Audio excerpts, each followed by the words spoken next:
Brazil versus Uruguay world cup qualifiers ম্যাচে আজকে সকালে মাঠে নামে, যেখানে ব্রাজিলও একটি গোল করে এবং উরুগুয়েও একটি গোল করে, যার কারণে ম্যাচটি সমতায় থাকে।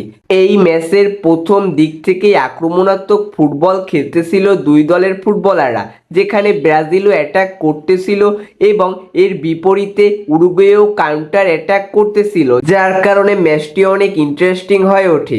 এই ম্যাচে ব্রাজিলিয়ান সুপারস্টার ভিনিসিয়াস জুনিয়র প্রথমার্ধে অনেকগুলো সুযোগ তৈরি করেছিল উরুগুয়ের বিপক্ষে, কিন্তু গোলে কনভার্ট করতে পারেনি। এটা হয়তো ব্রাজিলিয়ান ফুটবলারদের ব্যর্থতা।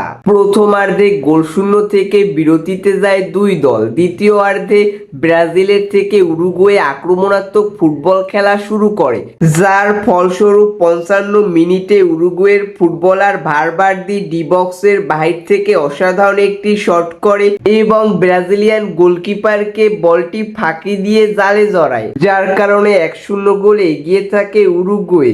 এরপর যেন আক্রমণে ফেরে ব্রাজিল ফুটবল দল, অসাধারণ সব আক্রমণ করতে থাকে।